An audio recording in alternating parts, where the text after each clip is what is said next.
This is the true story of the Three Little Pigs, as told to John Siska, illustrated by Lane Smith. The true story of the Three Little Pigs by A. Wolfe, as told to John Siska, illustrated by Lane Smith. Everybody knows the story of the Three Little Pigs, or at least they think they do, but I'll let you in on a little secret. Nobody knows the real story, because nobody has ever heard my side of the story. I'm the wolf, Alexander T. Wolfe. You can call me Al. I don't know how this whole big bad wolf thing got started, but it's all wrong. Maybe it's because of our diet. Hey, it's not my fault wolves eat cute little animals like bunnies and sheep and pigs. That's just the way we are. If cheeseburgers were cute, folks would probably think you were big and bad too. But, like I was saying, this whole big bad wolf thing is all wrong. The real story is about a sneeze and a cup of sugar. This is the real story. Way back in Once Upon a Time, I was making a birthday cake for my dear old granny. I had a terrible sneezing cold. I ran out of sugar. So I walked down the street to ask my neighbor for a cup of sugar. Now, this neighbor was a pig. And he wasn't too bright either. He had built his whole house out of straw. Can you believe it? I mean, who in his right mind would build a house of straw? So, of course, the minute I knocked on the door, it fell right in. I didn't want to just walk into someone else's house, so I called, "Little pig, little pig, are you in?" No answer. I was just about to go home without the cup of sugar for my dear old granny's birthday cake. That's when my nose started to itch. I felt a sneeze coming on while I huffed and I snuffed. And I sneezed a great sneeze. Achoo!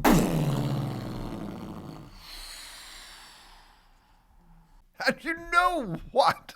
That whole darn straw house fell down. And right in the middle of the pile of straw was the first little pig, dead as a doornail. He had been home the whole time. It seemed like a shame to leave a perfectly good ham dinner lying there in the straw. So I ate it up. Think of it as a big cheeseburger just lying there. I was feeling a little better, but I still didn't have my cup of sugar. So I went to the next neighbor's house. This neighbor was the first little pig's brother. He was a little smarter, but not much. He had built his house of sticks. I rang the bell on the stick house. Nobody answered. I called, "Mr. Pig, Mr. Pig, are you in?" He yelled back, "Go away, wolf.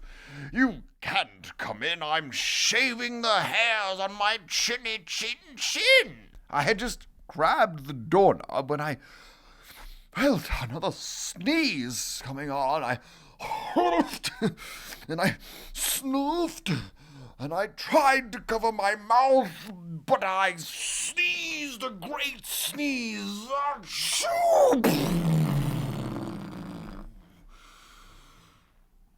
And you're not going to believe it, but this guy's house fell down just like his brother's.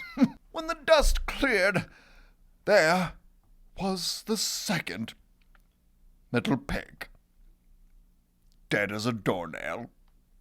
Wolf's honor. Now, you know food will spoil if you just leave it out in the open.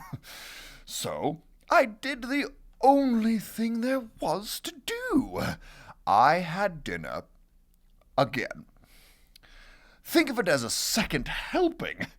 I was getting awfully full, but my cold was feeling a little better, and I still didn't have that cup of sugar for my dear old granny's birthday cake. So I went to the next house. This guy was the first and second little pig's brother. He must have been the brains of the family. He had built his house of bricks. I knocked on the brick house. No answer. I called, "Mr. Pig, Mr. Pig, are you in?" And do you know what that rude little porker answered? "Get out of here, wolf! Don't bother me again." Talk about impolite. He probably had a whole sack full of sugar, and he wouldn't give me even one little cup for my dear sweet old granny's birthday cake. What a pig! I was just about to go home and maybe make a nice birthday card instead of a cake when I felt my cold coming on. I huffed, and I snoofed, and I sneezed once again. Then the third little pig yelled, "And your old granny can sit on a pin." Now, I'm usually a pretty calm fellow, but when somebody talks about my granny like that, I go a little crazy. When the cops drove up, of course, I was trying to break down the pig's door, and the whole time I was huffing and puffing and sneezing and making a real scene. The rest, as they say, is history. The news reporters found out about the 2 pigs I had for dinner. They figured a sick guy going to borrow a cup of sugar didn't sound very exciting. So they jazzed up the story with all of that huff and puff and blow your house down. And they made me the big bad wolf. That's it. The real story. I was framed. But maybe you could loan me a cup of sugar? The end.